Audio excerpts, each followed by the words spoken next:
Asyhadu anna Muhammadan abduhu wa rasuluh sallallahu alaihi wa ala alihi wa sahbihi wa man tabi'al huda ila yaumiddin. Alhamdulillah, kembali kita lanjutkan kajian dengan membaca buku Prinsip Hidupku. Anda masih ingat halaman berapa? 46 yang terakhir ya. Sekarang kita masuk ke halaman 47. Judul bukunya apa, masih ingat? Prinsip Hidupku, Masya Allah. Ini karena efek dari libur yang terlalu lama,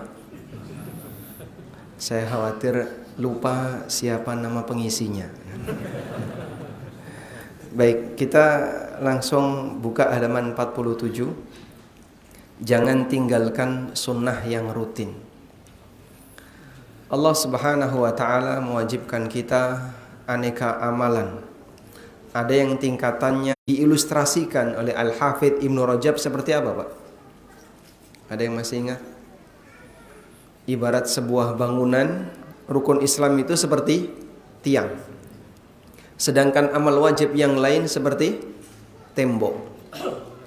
Dan amalan sunnah seperti perabotan.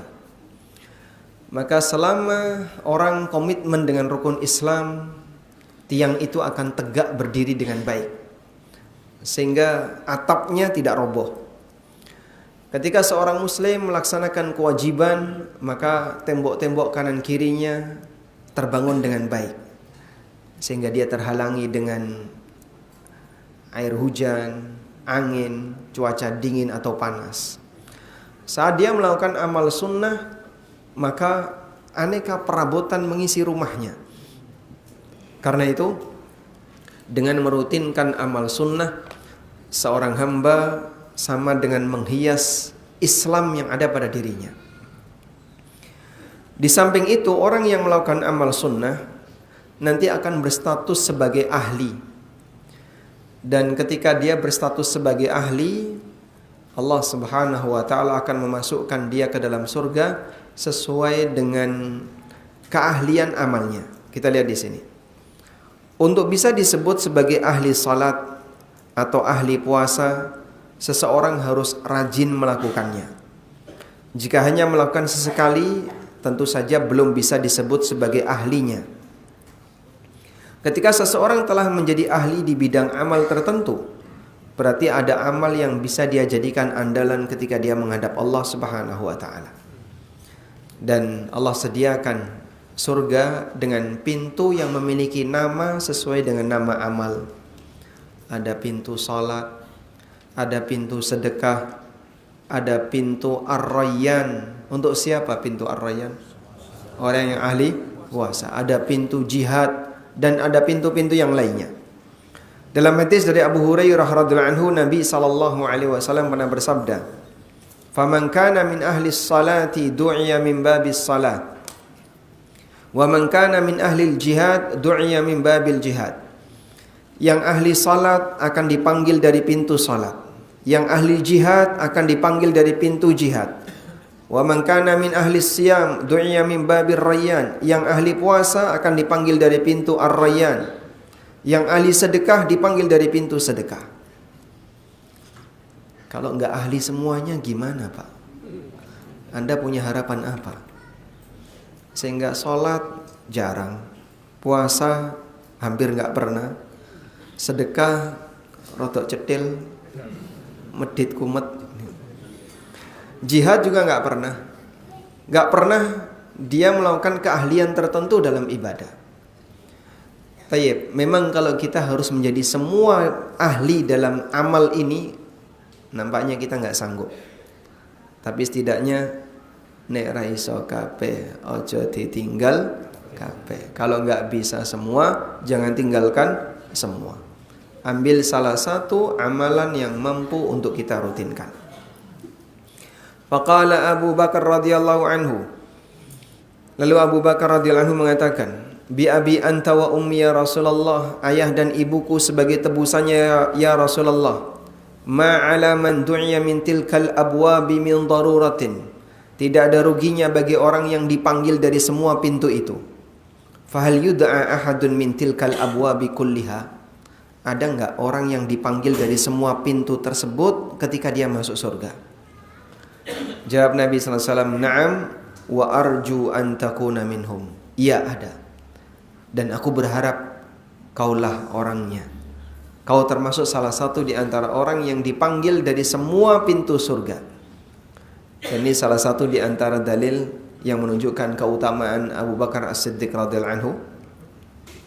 Dan didoakan oleh Nabi sallallahu alaihi wasallam kalau nanti di akhirat beliau akan dipanggil dari semua pintu surga. Tapi dalam kondisi demikian ada orang yang mengkafirkan beliau radhiyallahu anhu, yaitu orang-orang Syiah yang menyebut Abu Bakar sebagai taghut. Dan Abu Bakar berarti beliau adalah orang yang punya keahlian dalam salat, artinya orang yang rajin salat.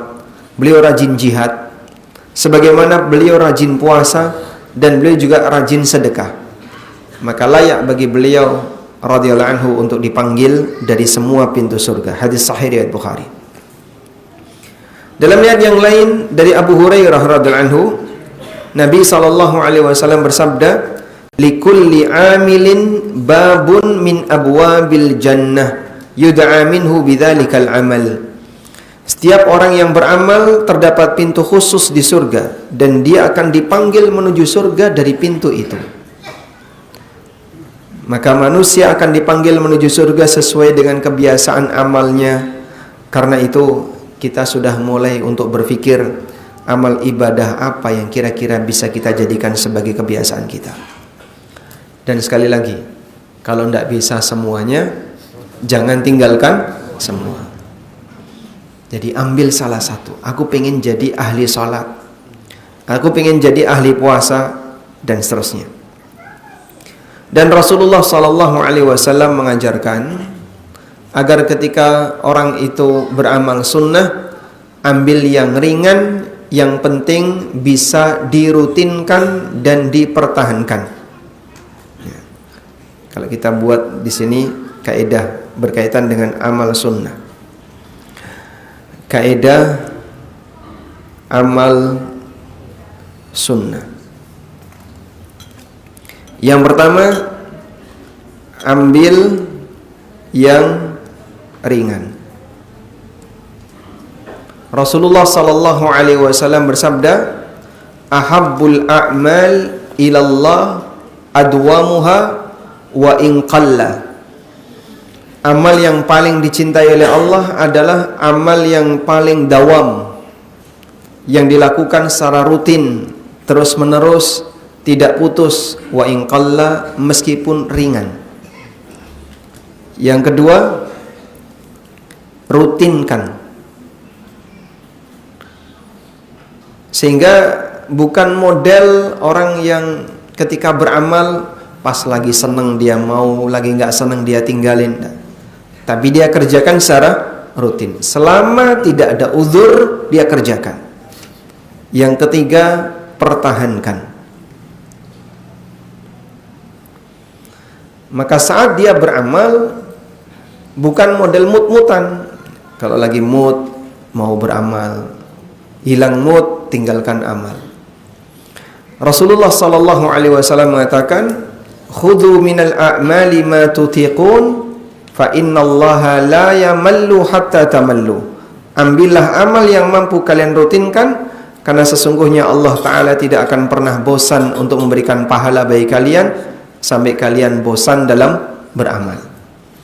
Sehingga orang tidak boleh berhenti, atau orang ketika sudah mengambil satu amalan sunnah tertentu, maka selayaknya untuk tidak dia tinggalkan sampai mati. Dan seperti itulah bagaimana kebiasaan para sahabat ketika mereka beramal. Sekarang coba kita lihat di sini ya. Baik. Di antara manfaat yang lainnya, ketika kita memiliki udzur sehingga tidak bisa melakukan amalan rutin, maka saat kita punya udzur, kalau kemudian amalan itu tidak bisa kita laksanakan, insya Allah pahalanya tetap dicatat sesuai dengan rutinitas kita. Nabi SAW bersabda, idza maridal 'abdu aw safara kutiba lahu mithlu ma kana ya'malu muqiman sahiha. Apabila seorang hamba sedang sakit atau safar sehingga dia tidak bisa melakukan amal rutin, maka tercatat untuknya sebagaimana apa yang pernah dia kerjakan ketika dia tidak safar atau dalam kondisi sehat. Hadis ini cukup sering kita baca dan semoga melekat di hati. Hadisnya sahih riwayat Bukhari. Baik.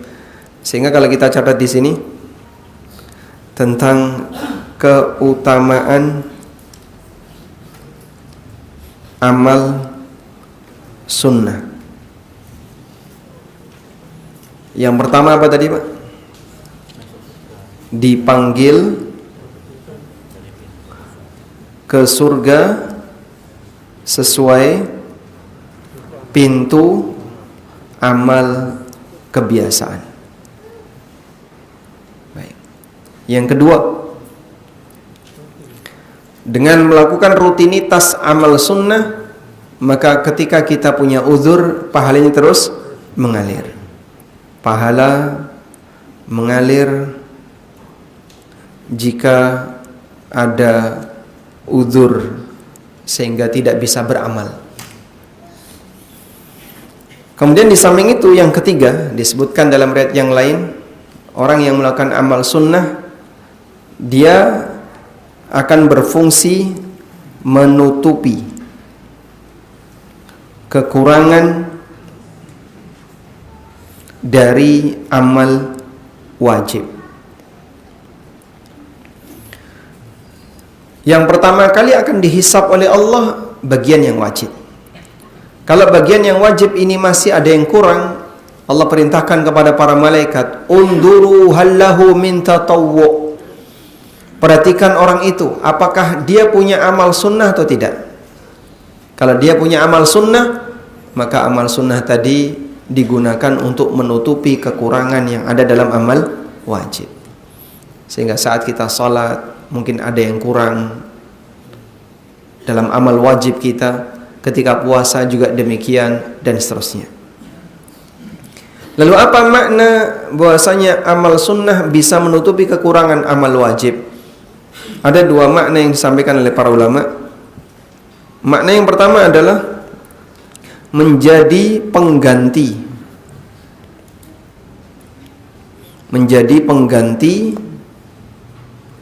untuk amal wajib yang pernah ditinggalkan.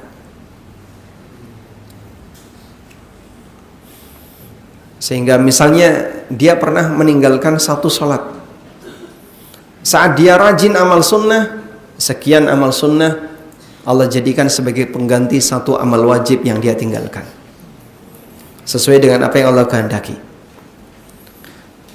Yang kedua, makna menutupi kekurangan adalah menutupi amal wajib yang dikerjakan, menutupi amal wajib yang telah dikerjakan tapi tidak sempurna. Kita sudah sholat subuh tapi mungkin sholat subuhnya nggak maksimal, maka sholat sunnah qobliyah subuh bisa dijadikan sebagai alat untuk menutupi kekurangan dari sholat subuh yang kita kerjakan. Sholat duhur juga demikian, termasuk juga sholat yang lainnya. Karena itu jangan tinggalkan amalan-amalan sunnah, terutama sholat-sholat rawatib, karena fungsinya untuk seperti ini. Selanjutnya kita beralih ke keutamaan yang keempat. Dengan memiliki amal sunnah, maka seorang hamba mendekat kepada sebab datangnya cinta Allah. Sebagaimana disebutkan dalam hadis qudsi, Allah Ta'ala berfirman, "Wa ma taqarraba ilayya 'abdi bi syai'in ahabbu ilayya mimma aftaradtuhu alaihi wa la yazalu 'abdi ya'malu bin nawafil hatta uhibbah." Dan tidak ada amal yang lebih aku cintai yang dikerjakan oleh hambaku melebihi ketika dia melakukan amal wajib. Dan ketika hambaku senantiasa melakukan amal sunnah hatta uhibbah, maka aku akan mencintainya. Allah Subhanahu wa taala mencintai hambanya ketika sang hamba rajin melakukan amal sunnah. Baik, ini beberapa keutamaan amal sunnah yang disebutkan dalam beberapa hadis Nabi sallallahu alaihi wasallam. Selanjutnya, di sini sebagai saran untuk bisa memiliki amal sunnah yang rutin, pertama, miliki yang namanya wazifah. Apa itu wazifah? Itulah amal sunnah rutin yang kita kerjakan. Dan Anda bisa pilih amal apapun, baik bentuknya salat, puasa, baca Al-Quran maupun yang lainnya. Dan wazifah ini disesuaikan dengan passion masing-masing. Beramallah sesuai passion. Ada orang kalau sholat dia bisa menikmati, tapi kalau disuruh puasa nggak kuat, gampang diare. Ada yang ketika dia disuruh puasa bisa, tapi kalau saya tahajud pusing, ndase ngeluh. Ada yang ketika dia disuruh puasa bisa, tahajud bisa, tapi giliran sedekah dia nggak mampu. Ada yang ketika sedekah dia rajin, tapi nggak pernah sholat berjamaah. Masing-masing orang punya cara untuk menikmati beramal. Dan seperti ini pernah disampaikan Nabi SAW. Beliau mengatakan, ya ayuhan nas, khudhu minal a'mali ma tutiqun. Wahai manusia, ambillah amal yang mampu untuk kalian rutinkan. Ma tutiqun, yang mampu kalian rutinkan. Fa innallaha la yamallu hatta tamallu.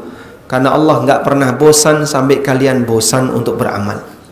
Allah tidak pernah bosan untuk memberikan pahala kepada kalian sampai kalian bosan untuk beramal. Anda catat di bagian Nabi SAW menyampaikan, ma tutikun, sesuai dengan apa yang menjadi kemampuan kalian. Artinya, apa yang bisa kalian nikmati ketika kalian beramal sehingga tidak menjadi beban bagi kalian. Dia bisa merutinkan amal itu tanpa merasakan hal yang gak nyaman, karena sesuai dengan passionnya.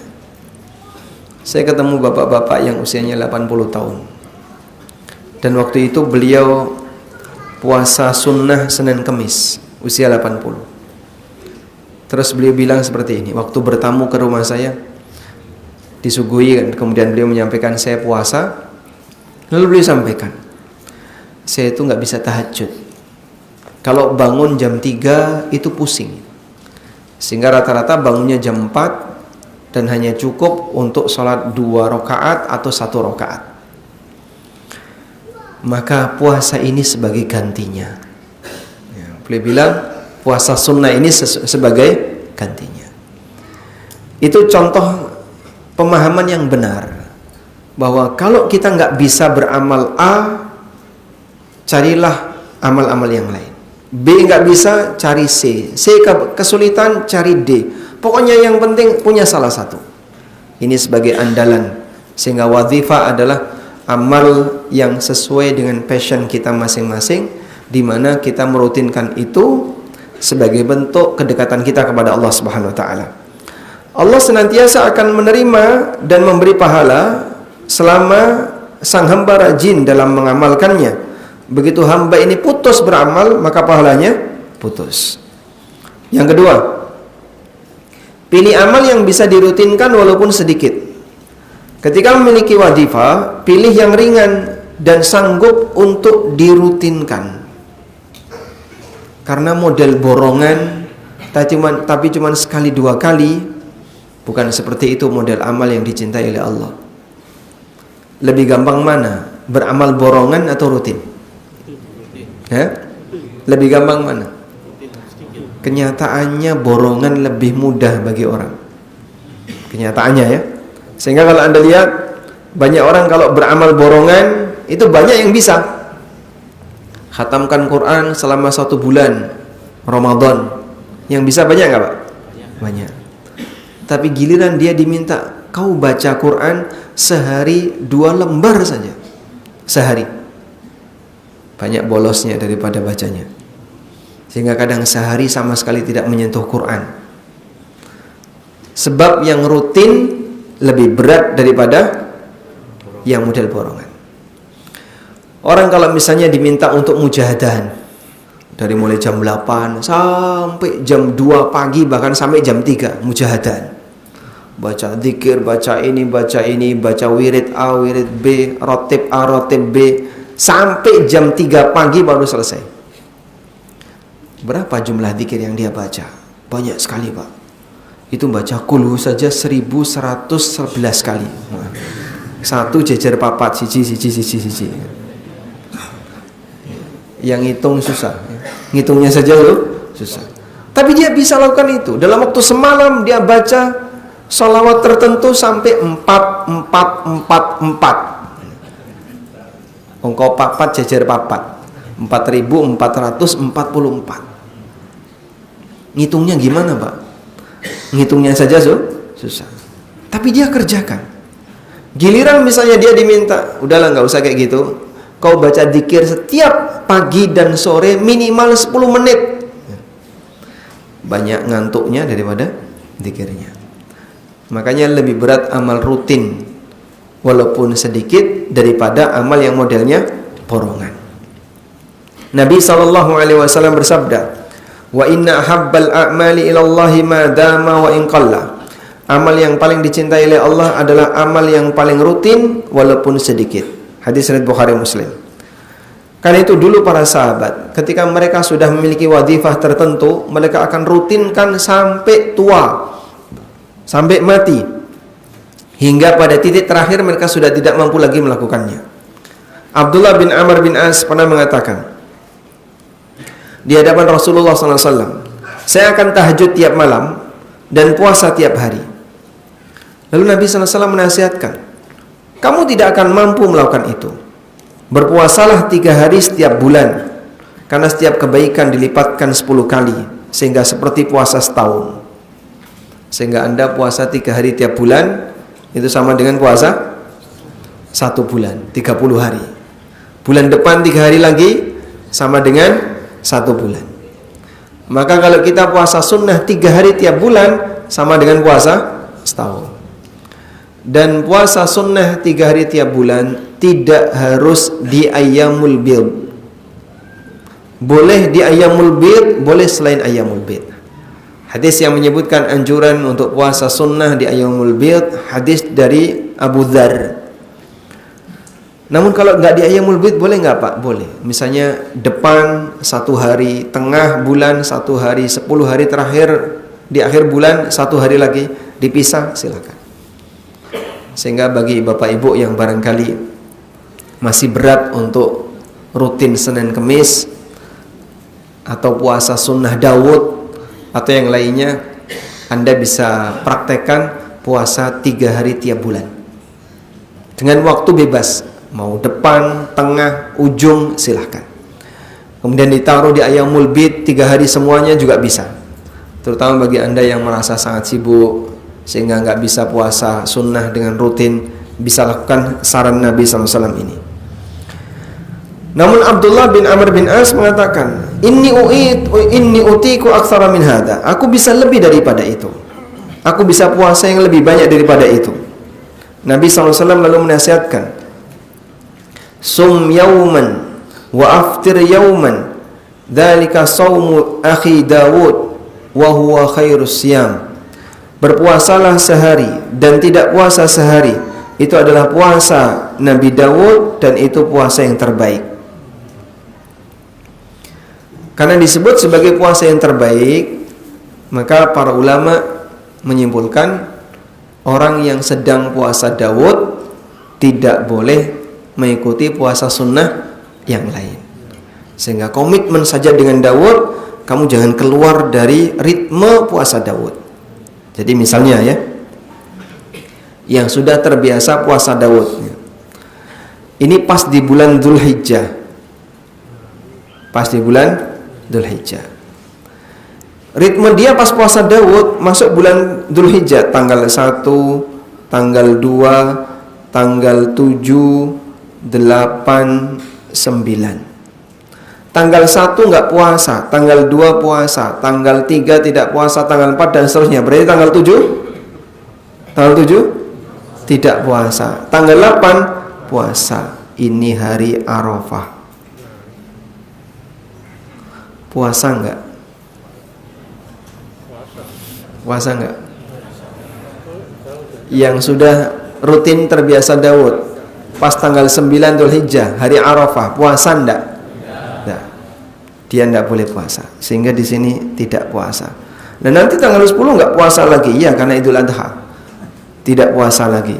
Sampai tanggal 13 dia tidak puasa. Tanggal 14 mulai puasa.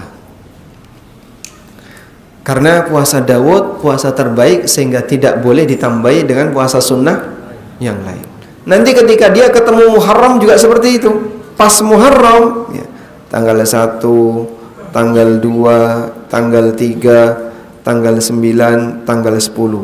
Nah, tanggal 11. Pas tanggal 1 puasa, 2 tidak puasa, 3 puasa, 9 puasa. Asyura tidak puasa. Ini puasa. Karena dia sudah puasa Daud, sehingga ritme itu biarkan apa adanya, kau nggak usah nambah-nambahi puasa yang lain. Sebagaimana keterangan Al-Hafidh Ibn Hazm, ya, beliau menjelaskan, bahkan menekankan, kalau sampai ada orang yang puasa Daud dan dia nambahi puasa sunnah yang lain, maka statusnya bukan puasa terbaik lagi. Selanjutnya, akhirnya Abdullah bin Amr bin As mengerjakan puasa Daud tadi atas pesan terakhir yang diberikan Nabi sallallahu alaihi wasallam sampai beliau tua. Hingga beliau merasakan keletihan, keberatan, kemudian beliau mengatakan, "Li'an akuna qabiltu rukhsata Rasulillah sallallahu alaihi wasallam ahabbu ilayya min ahli wa mali." Adekan dulu aku menerima keringanan yang diberikan oleh Rasulullah sallallahu alaihi wasallam, yaitu dengan puasa 3 hari tiap bulan. Itu lebih aku sukai daripada seluruh hartaku dan anggota keluargaku. Tapi penyesalan hanya akan datang di belakang. Sehingga dalam kondisi ini Abdullah bin Amr merasa menyesal, sebab ketika beliau sudah tua, beliau tetap bertahan untuk puasa Daud sampai akhirnya beliau meninggal dunia. Artinya ibadah itu menjadi rutinitas sampai kapan? Sampai titik terakhir tidak mampu. Bukan model kayak di masyarakat kita ya. Lagi puasa Daud nih, udah berapa tahun? Udah 2 tahun. Nanti tahun ketiga Arab tak lereni. Tahun ketiga mau libur dulu. Nanti libur lama, setelah itu puasa lagi. Nah, seperti ini nggak tepat. Yang benar gimana? Kalau sudah punya rutinitas tertentu, silahkan dikerjakan secara rutin dan dijaga, dirawat, jangan sampai lepas. Nah, selanjutnya, manusia ada masa keterbatasan, sehingga di sini ada masa produktif. Nanti akan ada masa keterbatasan. Kalau seseorang punya kebiasaan yang baik di masa produktif, ada kebiasaan baik di masa produktif, maka saat mengalami masa keterbatasan, pahala tetap mengalir. Pahala tetap mengalir. Kenapa Pak pahalanya tetap mengalir? Karena ketika di masa keterbatasan, dia tidak beramal bukan karena malas, tapi dia tidak beramal karena dia punya uzur. Misalnya uzur fisiknya, uzur waktunya, dan seterusnya.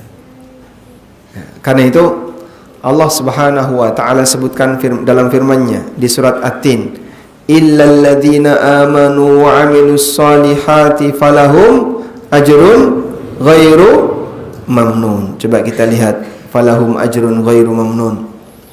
Bapak perhatikan ya. Kalimat ajrun ghairu mamnun itu disebutkan oleh Allah di 4 ayat dalam Al-Quran. Ghairu mamnun artinya apa? Ghairu mamnun, yang tidak putus. Ajrun ghairu mamnun berarti pahala yang tidak pernah putus. Pernyataan dalam Al-Quran tentang ajrun ghairu mamnun ada di 4 ayat. Ayat yang pertama tentang Rasulullah SAW. Allah Ta'ala berfirman tentang beliau, wa inna laka la ajran ghairu mamnun. Engkau Muhammad akan mendapatkan pahala yang tidak pernah putus. Kenapa Nabi Muhammad SAW dapat pahala yang tidak pernah putus? Sebab beliaulah yang pertama kali mengajarkan amal soleh kepada siapa? Masyarakatnya, kepada umatnya. Maka siapapun yang beramal soleh, Nabi Muhammad SAW turut mendapatkan pahalanya, sehingga pahala beliau tidak pernah putus. Karena itu kita mengajarkan sunnah kepada umat manusia dengan kita bacakan hadis Nabi SAW, ajaran beliau seperti ini. Anda mengamalkan, maka beliau dapat pahala. Sehingga sebagai bentuk melestarikan pahala Rasulullah SAW, amalkan sunnah dan ajarkan sunnah kepada yang lain. Terus Pak, yang seperti ini tidak mungkin bisa terjadi pada manusia biasa selain Nabi. Karena jangkauan kita walaupun bisa berdakwah itu lebih sempit daripada jangkauannya Nabi. Beliau diutus oleh Allah untuk seluruh umat manusia. Terus ketika beliau tidak atau mendapatkan pahala yang terus mengalir, maka kita sejatinya tidak perlu menghadiahkan amal soleh kepada Rasulullah Sallallahu Alaihi Wasallam. Karena Anda hadiahkan dan tidak Anda hadiahkan, otomatis Rasulullah Sallallahu Alaihi Wasallam turut mendapatkan pahalanya. Jadi perlu nggak menghadiahkan bacaan Al-Fatihah kepada Rasulullah SAW? Kalau melihat ini ya pada asalnya nggak perlu. Sehingga misalnya ada orang setiap kali acara, idza hadratil Mustafa Al-Baqarah, Masya Allah, menghadiahkan surat Al-Baqarah untuk Rasulullah SAW. Berapa lama? 2,5 jam. Mungkin tidak kuat dia. Baik. Sehingga pada asalnya tidak perlu, karena beliau SAW yang pertama kali ngajari bagaimana cara baca Fatihah yang benar. Dan sebagai konsekuensinya, semua umatnya yang membaca surat Al-Fatihah, maka Rasulullah SAW turut mendapatkan pahalanya. Nah, selanjutnya, Pak, katanya Pak ya, kalau kita menghadiahkan pahala kepada Rasulullah SAW, maka ibarat begini Pak, ada sebuah tandon, yang tandon ini diisi terus. Ketika dia diisi terus, maka nanti lama-lama luber. Nah, luberannya itu akan mengenai kita. Ketika gelas ini diisi terus, nanti lubernya mengenai kita yang ada di bawahnya. Ya, pertanyaannya, kamu ada di bawahnya atau di sampingnya? Ilustrasi seperti ini bisa diterima nggak? Nah, kalau kita menghadiahkan amal kepada Rasulullah SAW, ibarat ngisi sebuah tandon amal, terus luber karena saking banyaknya ngisi. Ketika luber akan menjauhi kita. Ilustrasi ini bisa diterima atau tidak? Bisa diterima atau tidak? Diskusi kelompok ya. Kenapa nggak bisa diterima?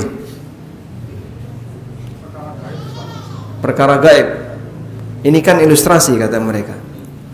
Sehingga kami tidak mengatakan ini dalil, tapi ini ilustrasi. Kenapa nggak bisa diterima? Mana ada orang yang amalnya hilang?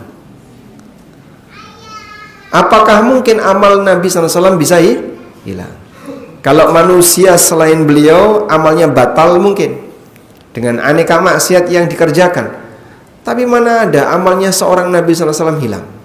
Sehingga kalau kita ngisi tandon luber, itu berarti ada pahala beliau yang hilang. Padahal dalam Al-Quran Allah Subhanahu wa ta'ala banyak menegaskan, kalau Allah tidak akan menyia-nyiakan pahala orang yang berbuat baik. Maka jika Anda perhatikan kalimat wa annallaha la yudhi'u ajral mu'minin, innallaha la yudhi'u ajral muhsinin, fa innallaha la yudhi'u ajral muhsinin. Di surat Yusuf, fa innallaha la yudhi'u ajral muhsinin, ada 4 ayat yang menegaskan Allah tidak pernah menyia-nyiakan, menghilangkan pahala orang yang telah berbuat baik. Artinya gimana Pak? Nggak ada ceritanya pahala hilang gara-gara luber. Sehingga ini justru bertentangan dengan prinsip yang diajarkan dalam Al-Quran. Maka ketika Bapak beribadah, Anda tidak diminta untuk mencatat ibadahnya sendiri terus dilaporkan. Tapi yang mencatat siapa? Malaikat. Dan mereka berfungsi untuk menjadi saksi atas perbuatan manusia yang kemudian dilaporkan kepada Allah Subhanahu wa taala. Karena itu kita ketika beramal diberi kemudahan oleh Allah. Kamu tidak harus mencatat amalmu, tidak harus melaporkan sendiri amalmu. Sebab ada makhluk yang bertugas, yang diberi tugas oleh Allah Subhanahu wa taala untuk itu. Nah, disinilah kita mendapatkan satu pelajaran. Manusia itu hanya diperintahkan untuk beramal, tapi tidak diperintahkan untuk menghisap amalnya sendiri ketika di dunia. Sebab nanti yang menghisap adalah Allah Subhanahu wa taala.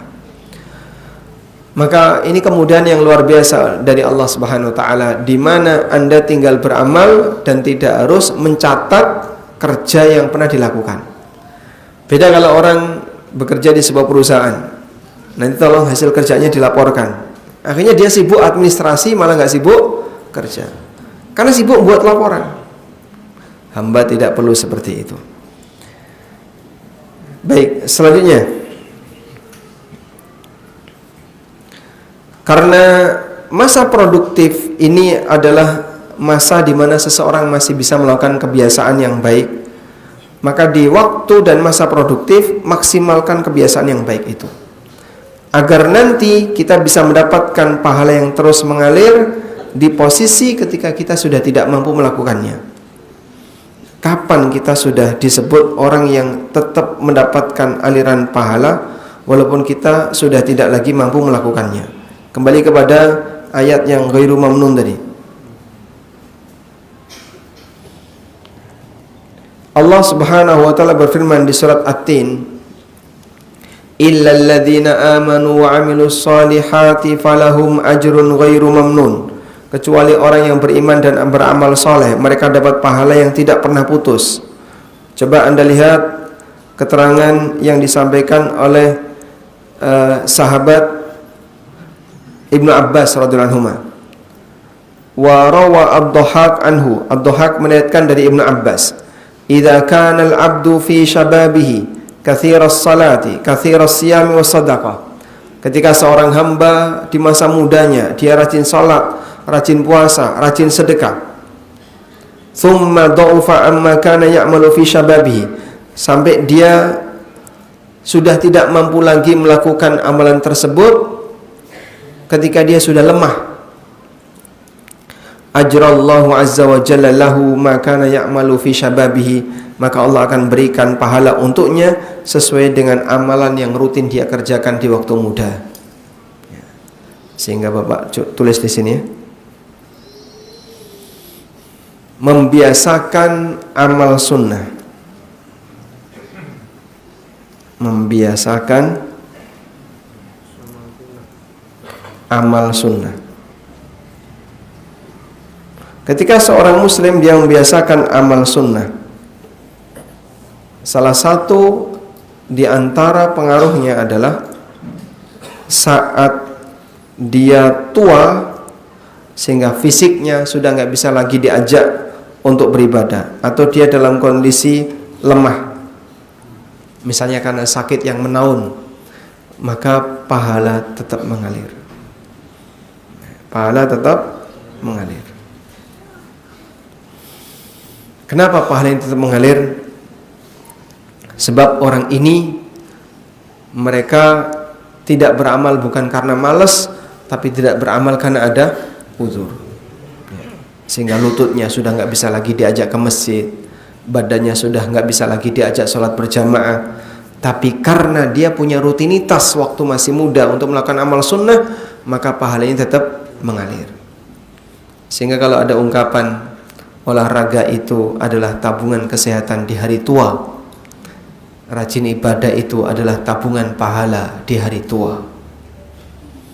Di saat orang sudah tidak lagi mampu beramal, nggak bisa rajin ke masjid, nggak bisa kajian, nggak bisa ini, nggak bisa ini, maka dia tetap mendapatkan aliran pahala sesuai dengan rutinitasnya.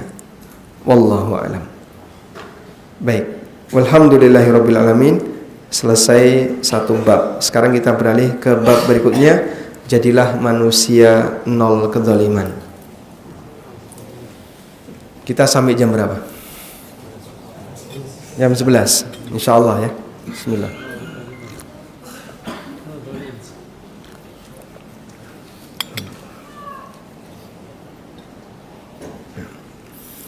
Anda nggak ngantuk kan ya? Sampai jam 11? Ada yang ngantuk? Dapat hadiah. Ngantuk Pak? Sampai ngantuk? Yang ngantuk? Nanti dibagi-bagi ke yang ngantuk. Langsung nggak jadi ngantuk. Alhamdulillah. Baik, sekarang kita beralih ke jadilah manusia nol kezaliman.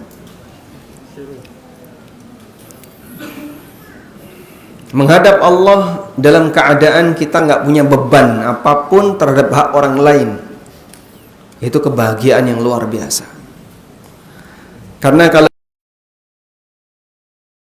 zalim itu nggak bisa ditutup amal jihad. Hingga satu ketika ada seorang sahabat yang mengatakan, ya Rasulullah, lau qutiltu fi sabilillah ayughfar Allah, kalau aku terbunuh di jalan Allah ketika jihad, apakah semua dosaku akan diampuni?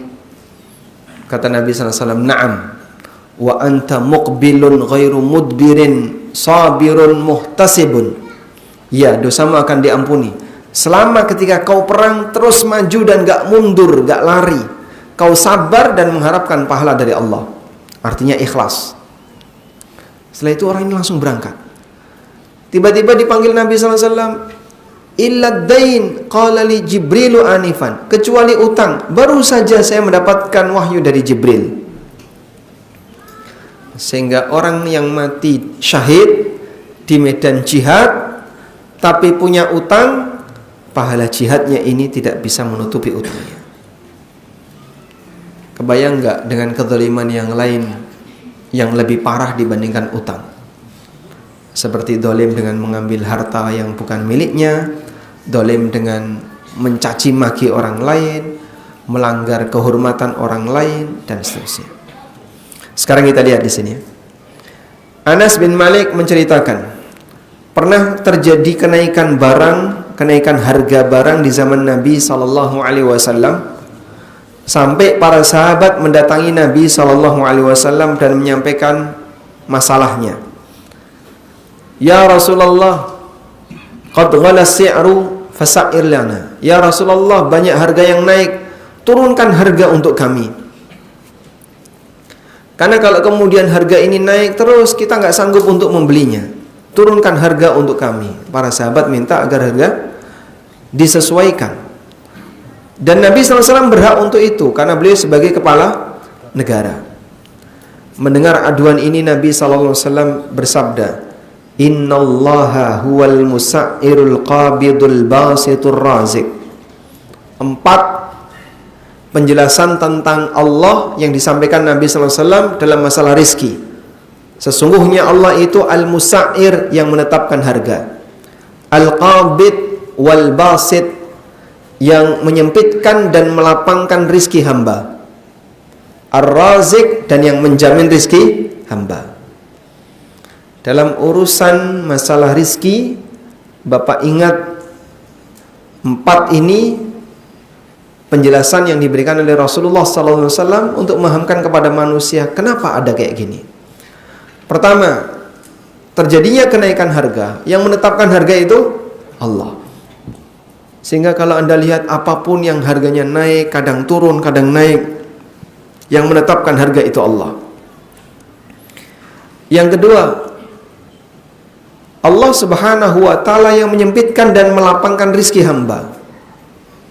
Maksudnya, rizki yang diberikan oleh hamba itu tidak datar, tapi kadang naik, kadang turun, fluktuatif. Dan Allah yang menjamin rizki hambanya.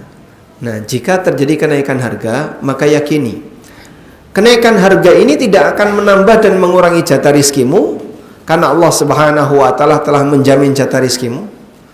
Sadari bahwasanya jatah rizkimu itu tidak datar, tapi fluktuatif. Kadang jatah rizkimu lagi naik, kadang lagi turun, kadang naik, kadang turun. Demikianlah jatah rizki seorang hamba. Yang ketiga, Allah Subhanahu wa ta'ala punya kuasa untuk menyempitkan dan melapangkan rizki hamba. Maka cara Allah ta'ala untuk membuat rizki hamba itu kadang sempit, kadang lapang, salah satunya adalah dengan adanya inflasi. Maka terkadang harganya naik, terkadang harganya turun, sehingga Nabi SAW mengatakan innallaha huwal musa'ir, Allah lah zat yang menetapkan harga. Nah, kalau kita ingat seperti ini, insya Allah akan bisa lebih ridho. Banyak orang ketika membaca berita tentang inflasi, dia stres lalu bunuh diri. Masya Allah. Inflasi, kemudian dia takut, stres, sampai kemudian bunuh diri. Padahal inflasi tidak mencekik dia. Gak ada ceritanya kemudian ketika inflasi jatah rizki hamba hilang. Kalau mungkin mengalami fluktuasi, iya, tapi hilang tidak. Selama orang itu masih hidup, maka dia pasti punya jatah rizki. Baik. Selanjutnya, inni la arju an alqa rabbi wa laysa ahadun yatlubuni bimadlamatin fi damin wala mal. Aku ingin ketemu Allah dalam posisi tidak ada seorang pun yang menuntutku disebabkan kezaliman, baik dalam masalah darah maupun dalam masalah harta. Aku ingin ketemu Allah dalam posisi gak ada satupun di antara umatku yang nuntut kezalimanku. Kira-kira tega gak umat Nabi SAW nuntut Rasulullah SAW? Ya, mana mungkin, Pak. Tapi pelajaran yang bisa kita ambil dari sabda beliau ini, beliau itu tidak ingin membuat kebijakan yang kebijakan itu menyebabkan sebagian masyarakat jadi dirugikan, lalu kemudian dia nuntut di akhirat. Itu potret seorang pemimpin seperti Rasulullah SAW. Saat sahabat minta kepada Nabi SAW, turunkan harga ya Rasulullah. Kalau aku turunkan harga, pedagang ini bisa jadi rugi. Sehingga pedagang misalnya kulaknya 2 dinar, aku turunkan jual 1 dinar. Akhirnya mereka pun terpaksa menjual 1 dinar. Rugi berapa? 1 dinar. 1 dinar banyak. Akhirnya rugi sekian dinar. Mungkin mereka jengkel gara-gara keputusan Nabi SAW sampai aku harus menanggung kerugian sekian. Maka Nabi SAW tidak mau menurunkan harga, tapi beliau memberi pemahaman kepada para sahabat tentang konsep rizki dalam agama. Ya. Kalau masyarakat banyak yang rugi karena inflasi, Pak, inflasi kan bukan beliau SAW yang membuat. Allah Subhanahu wa ta'ala yang menaikkan harga sesuai dengan apa yang dia kehendaki. Dan yang terjadi dalam kehidupan alam ini, kita tidak bertanggung jawab ketika ada orang yang dirugikan. Misalnya kok terjadi kenaikan harga, jadi banyak pengusaha yang rugi, yaitu urusan pribadi masing-masing, musibah yang Allah berikan kepada mereka. Tapi saat kita ikut terlibat, misalnya harganya dipatok oleh negara sekian, akhirnya banyak yang rugi, bisa jadi kebijakan itu nanti akan menjadi bahan tuntutan dia di yaumil qiyamah. Baik. Dari sinilah kita bisa perhatikan Rasulullah SAW orang yang sangat jauh dari praktek kezaliman kepada siapapun, bahkan sampai kebijakan beliau itu dipertimbangkan. Jika kebijakan ini merugikan salah satu pihak, dikhawatirkan nanti dia nuntut di hari akhir. Ketika Rasulullah SAW mendapat laporan tentang kenaikan harga, para sahabat meminta agar beliau menurunkannya. Namun beliau tidak berkenan membuat keputusan itu, karena bisa jadi mereka kulaan dengan harga yang mahal, lalu ketika harga diturunkan, mereka akan menanggung kerugian. Dan dikhawatirkan nanti mereka bisa menuntut Rasulullah Sallallahu Alaihi Wasallam di akhirat. Nah, kebayang nggak yang seperti ini terjadi pada pejabat zaman sekarang? Dia membuat sebuah keputusan, namun kemudian merugikan sebagian orang atau banyak orang. Kebayang nggak kalau nanti dia akan dihisab dan dituntut oleh orang-orang yang dia rugikan disebabkan karena kebijakannya. Dan itu terjadi di hari kiamat. Baik. Sekarang kita lihat apa yang dikhawatirkan oleh Nabi SAW. Beliau khawatir mendalimi para pedagang itu sehingga mereka berkesempatan untuk menuntut beliau kelak di hari kiamat. Padahal tidak mungkin seorang umat Nabi Muhammad SAW nuntut nabinya SAW, disebabkan karena mereka sangat memuliakan beliau SAW. Tapi seperti itulah ketakutan Rasulullah SAW terhadap harta dan kehormatan orang lain. Aisyah pernah menceritakan keadaan emosi Nabi SAW. Jadi kalau Nabi SAW emosi, apa yang terjadi? Yang pertama, ma daraba Rasulullah SAW syai'an qattu biyadihi.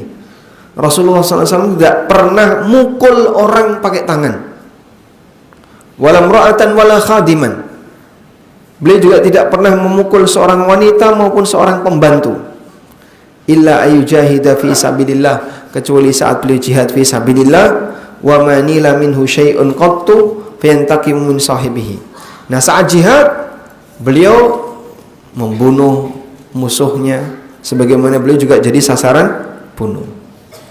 Maka manusia yang paling jahat adalah orang yang membunuh Nabi atau dibunuh Nabi. Kalau sampai ada manusia dibunuh Nabi, ini berarti penjahat paling tinggi dalam agama. Yang dilakukan oleh Rasulullah SAW menyakiti orang lain dalam situasi perang itu. Wa manila minhu syai'un qattu fayantaqimu min sahibihi. Dan Nabi SAW kalaupun mendapatkan sikap kurang sopan, beliau tidak emosi untuk membela dirinya. Illa ayyuntahaka syai'un min maharimillah, kecuali kalau orang itu melanggar apa yang Allah haramkan, barulah beliau emosi. Maka saat Nabi SAW ditarik oleh badui, Pak. Jadi beliau pernah pakai selendang dikalungkan di leher beliau. Tiba-tiba ada badui dari belakang nyeret selendang tadi. Ditarik selendangnya sampai muter di leher Nabi SAW hingga leher beliau merah. Merah kenapa? Hah? Ya, karena panas ketika digesekkan dengan kain. Setelah itu beliau melihat ke arah belakang, siapa yang berani narik ini? Ternyata badui. Terus beliau langsung tersenyum, dimaafkan. Jadi untuk hak pribadi Rasulullah SAW merelakan. Tapi giliran berkaitan dengan hak Allah, beliau orang yang paling sensitif. Ada sahabat yang pakai cincin dari emas, pegang tangannya langsung ditarik cincinnya. Siapa yang narik? Rasulullah SAW. Dan beliau mengatakan, ya'midu ahadukum bi jamratin minan nar thumma yad'uhu fi yadihi. Ada orang yang sengaja untuk mengumpulkan bara neraka, kemudian dia taruh di tangannya, dibanting cincin, kemudian beliau tinggal. Sahabat yang melihat kejadian itu mendekat kepada si pemilik cincin. Ambil, kasihkan ke istrimu. Apa kata orang ini? Aku tidak mau mengambil sesuatu yang telah dibuang oleh Rasulullah SAW. Itu cincin emas, Pak, bukan akik.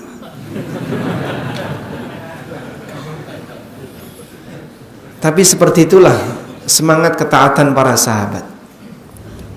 Dan kita lihat Rasulullah SAW marah saat ada orang yang melanggar aturan Allah. Prinsip seperti ini sudah mulai hilang. Sehingga kalau ada orang berbuat maksiat, udah diam aja, itu kan urusan pribadi dia. Yang penting dia nggak ganggu, kalimatnya. Yang penting tidak ganggu. Kalau dia ganggu, nah barulah urusan kita bersama. Nggak kayak gitu. Maksiat itu urusan kita semua. Sebab masing-masing muslim adalah aparat bagi muslim yang lain. Allah Subhanahu wa taala ingatkan, "Man ra'a minkum mungkaran falyughayyirhu biyadi." Siapapun yang melihat kemungkaran di antara kalian, ubah kemungkaran itu dengan tangannya. Kalau nggak bisa dengan lisannya, kalau nggak bisa dengan hatinya. Berarti di sini ada izin dari Nabi SAW untuk melakukan amar ma'ruf nahi mungkar saat kita melihat maksiat. Segera ingatkan. Masalah diterima nggak diterima itu urusan belakangan. Tapi rasanya berat ya. Karena nggak semua orang mereka sensitif dalam urusan maksiat. Karena beliau sensitif dalam urusan maksiat, sehingga diamnya Nabi Sallallahu Alaihi Wasallam bisa jadi dalil. Diamnya Nabi Sallallahu Alaihi Wasallam bisa jadi dalil. Namanya apa? Sunnah takririyah. Persetujuan Rasulullah Sallallahu Alaihi Wasallam. Selain beliau nggak bisa jadi dalil. Nah, kemarin Ustadz diam saja sih. Aku pas melakukan seperti ini, Ustadz nggak komentar, diam saja. Berarti kan boleh. Berlaku nggak? Hah? Kenapa nggak berlaku? Karena diamnya Ustadz tidak bisa jadi dalil. Ada banyak faktor, kok Ustadz diam saja ya? Nah, mungkin beliau nggak enak mau ngingetin, mungkin beliau takut, mungkin beliau ini boleh. Ada banyak faktor. Tapi kalau Nabi SAW seperti ini nggak berlaku. Maka diamnya beliau Sallallahu Alaihi Wasallam bisa menjadi dalil. Baik. Selanjutnya, coba kita lihat riwayat berikut. Diceritakan dari Ibnu Abbas radhiyallahu anhu bahwa Rasulullah SAW pernah mengumumkan, "Man kanat lahu qibali madlamatun falyakum falyaqtassi minni." Siapa yang pernah mendapatkan kezaliman dariku, silahkan lakukan kisos kepadaku. Insyaallah. Dan ini di akhir hayat beliau. Yang pernah aku dolimi silahkan kisos mumpung belum mati. Tapi tidak ada satupun yang berani jawab. Hingga beliau ulangi 3 kali, bangkitlah Uqashah bin Mihsan. Masya Allah. Lalu beliau sampaikan bahwa Nabi SAW pernah memukul Uqashah. Kemudian Nabi SAW mengatakan, "Ya Uqashah, idrib in kuntu dhariban." Wahai Uqashah, silahkan pukul aku kalau kemarin aku pernah memukulmu. Namun Uqashah tidak tega memukul Nabi SAW hingga beliau mencium Rasulullah SAW. Beliau mendekat, Uqashah mendekat. Lalu Nabi SAW dipeluk oleh Uqashah radhiyallahu anhu.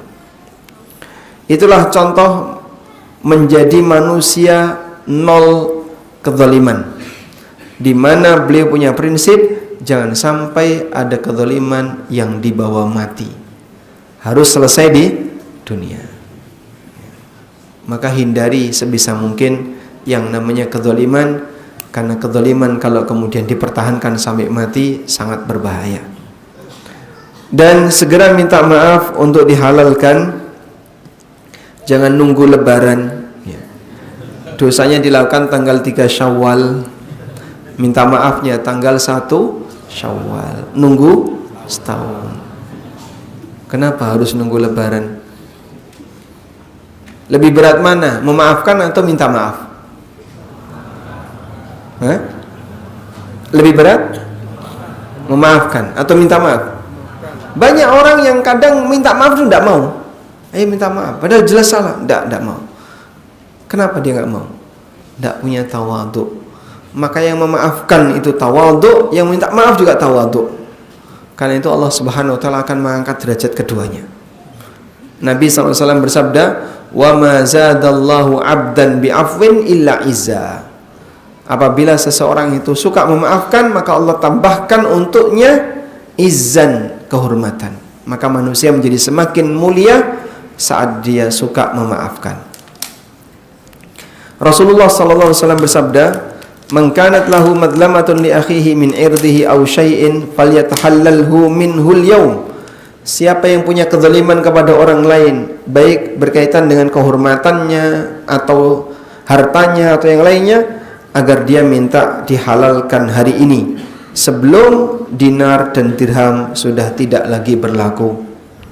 In kana lahu amalun salih ukhidha minhu biqadri madlamatihi. Kalau dia punya amal saleh, maka akan diambil darinya sesuai dengan tingkat kezalimannya.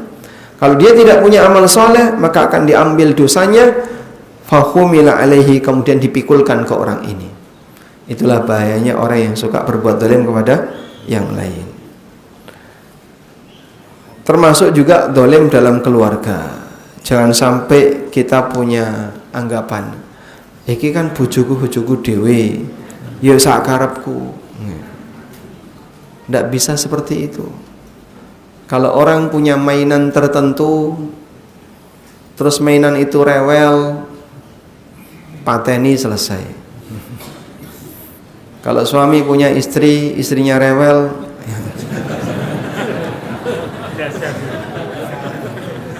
tidak bisa. Ini bojoku, tidak bisa.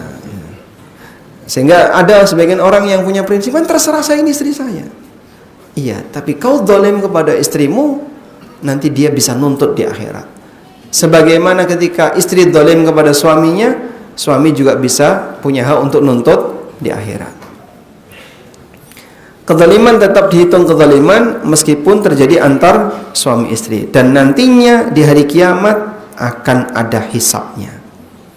Wallahu alam. Walhamdulillah, sudah selesai sampai halaman 58. Semoga yang kita bahas ini bermanfaat. Ada sisa waktu kurang lebih 12 atau 15 menit. Barangkali ada sesuatu yang mau disampaikan, silahkan diserahkan ke pembawa acara. Wassallallahu ala nabiyyina Muhammadin wa ala alihi wa sahbihi wasallam.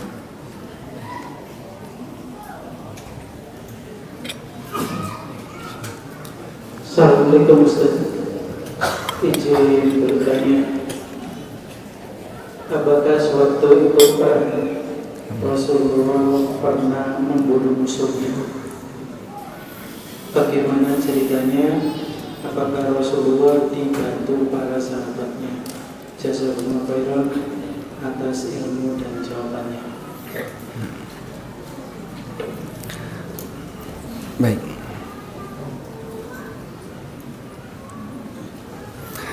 Kalau Bapak bertanya, apakah ketika ikut perang Nabi SAW pernah membunuh musuhnya? Ini ada satu riwayat bahwa Nabi SAW tidak pernah membunuh orang dengan pedang beliau selain Ubay bin Khalaf. Beliau bunuh Ubay bin Khalaf dengan menggunakan tombak beliau, ramahu biha. Dan ini terbunuh waqad qatalahu yauma Uhudin, ketika perang Uhud. Baik, sehingga berdasarkan hal ini wallahu alam, Rasulullah SAW berkali-kali perang, namun Nabi SAW dan ikut di depan, termasuk ketika beliau berada di perang Badar, di perang Uhud dan yang lainnya, namun tidak sampai ada korban yang terbunuh dengan senjata beliau sallallahu alaihi wasallam. Wallahu alam. Selanjutnya, pertanyaan selanjutnya, apa hukumnya meninggalkan amalan sunnah? Apakah menjadi makruh? apakah meninggalkan amal sunnah sama dengan menjadi makruh? Coba lihat ini ya. Sunnah dan makruh ini memang berkebalikan. Kalau wajib, kebalikannya apa? Haram. Jika orang meninggalkan yang wajib, maka berarti dia melakukan yang haram. Ini benar. Karena meninggalkan yang wajib hukumnya dosa. Sehingga orang yang meninggalkan yang wajib, maka sudah barang tentu dia melakukan perbuatan dosa. Namun apakah ketika orang meninggalkan sunnah berarti dia melakukan yang makruh? Belum tentu. Ketika dia melakukan amalan sunnah, namun konsekuensinya nanti dia melakukan kebalikannya, maka jadi makruh. Saya ulangi ya. Saat orang meninggalkan yang sunnah, konsekuensinya dia melakukan amalan kebalikannya, maka jadi makruh. Contoh, minum pakai tangan kanan, makan tangan kanan, ini sunnah. Kalau dia tidak minum pakai tangan kanan, tidak makan pakai tangan kanan, berarti konsekuensinya pakai tangan kiri. Kecuali kalau disuapin ya. Saat dia makan dan minum pakai tangan kiri, apa hukumnya? Makruh. Maka meninggalkan sunnah dalam hal ini, dia terjerumus ke dalam yang makruh. Paham ya? Namun jika dia meninggalkan amal sunnah tapi tidak berkonsekuensi melakukan kebalikannya, yang bersangkutan tidak disebut melakukan yang makruh. Misalnya tidak melakukan sholat qobliyah atau ba'diyah, atau tidak sholat duha, apakah berarti melakukan yang makruh? Tidak. Karena ketika dia tidak melakukan sholat duha, tidak melakukan kebalikannya.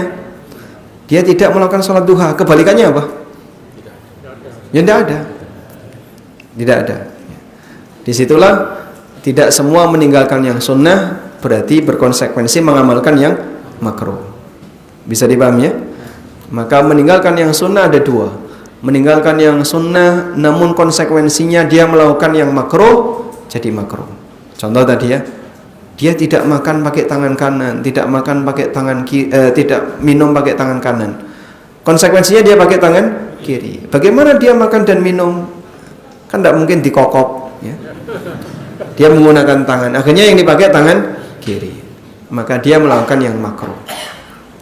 Pak, kalau orang kidal itu gimana Pak? Kan dia kidal, sementara yang dominan yang kanan. Baik, coba yang tidak kidal bisa nggak makan pakai tangan kiri? Yang nggak kidal bisa? Bisa. Yang nggak kidal kan banyak di sini ya. Coba makan pakai tangan kiri. Oh bisa Pak. Berarti yang kidal bisa makan pakai tangan kanan.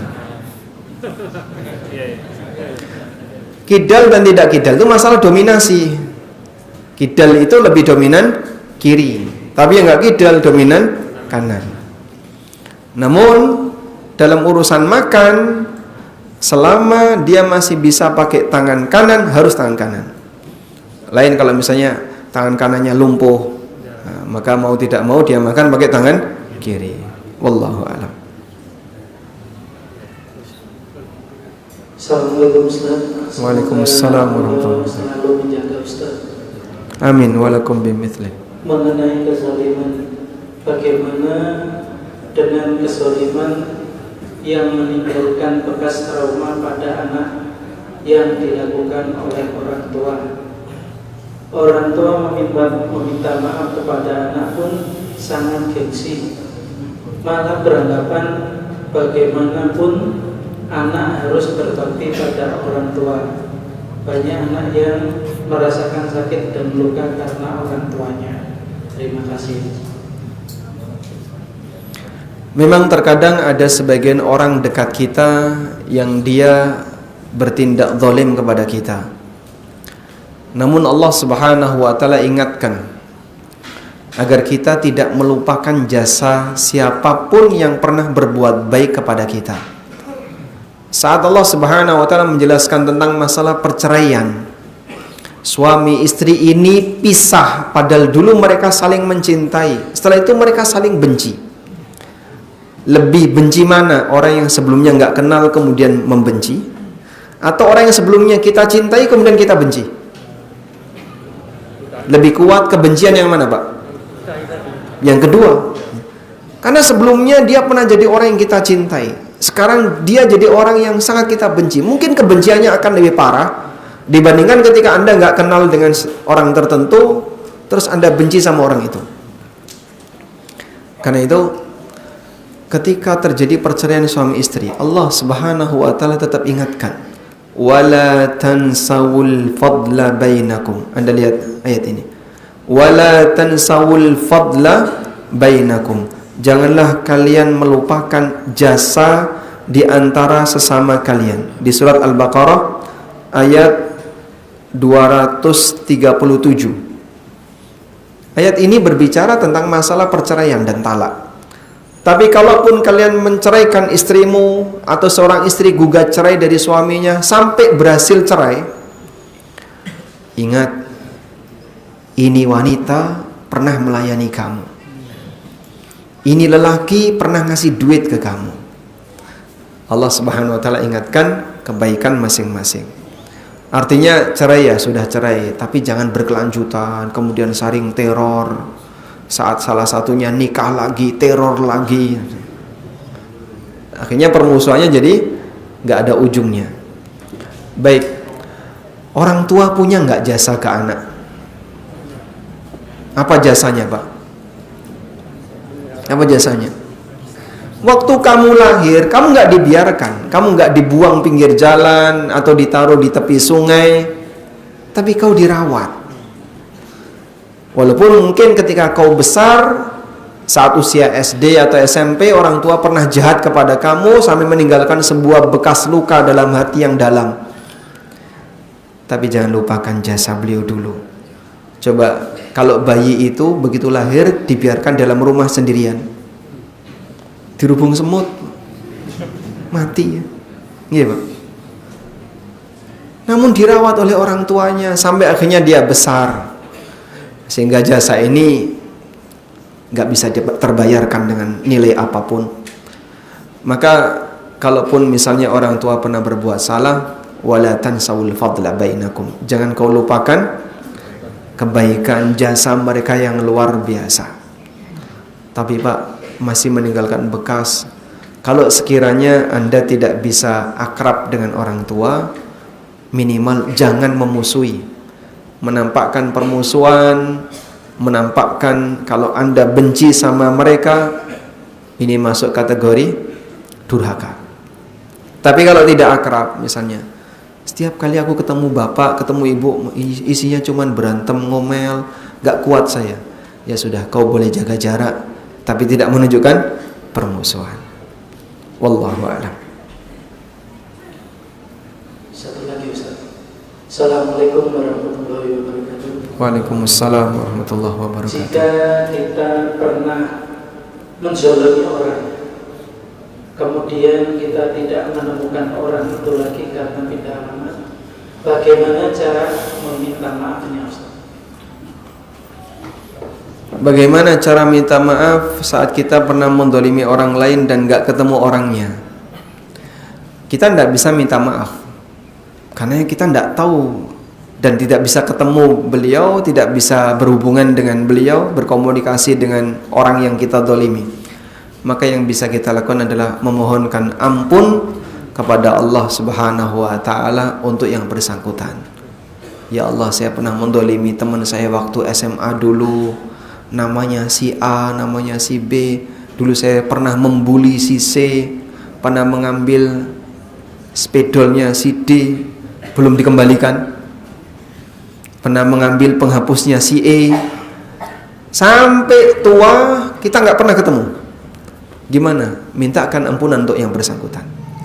Sehingga kita membalas, cara kita membalas kezaliman yang pernah kita lakukan dengan memberikan kebaikan kepada yang bersangkutan berupa pahala. Allahumma gfir li fulan, Allahumma arham fulan. Mudah-mudahan sekiranya nanti kelak di yaumil qiyamah dia nuntut terhadap kezaliman itu, Allah gantikan dengan pahala yang sudah disediakan oleh Allah Subhanahu wa taala. Wallahu taala alam. Mungkin itu yang bisa kita bahas di kesempatan kali ini. Semoga apa yang kita bahas ini menjadi kajian yang bermanfaat bagi kita semuanya. Allahumma anfa'na bima 'allamtana wa 'allimna ma yanfa'una warzuqna ilma. Wa sallallahu ala nabiyyina Muhammadin wa ala alihi wa sahbihi wa sallam. Wa akhiru da'wana anil hamdulillahi rabbil alamin. Wassalamualaikum warahmatullahi wabarakatuh. Kalau kondisi safar yang biasa sholat atau puasa dong gimana? Kondisi safar. Idza safaral abdu aw maridah, ketika dia safar, assalamualaikum.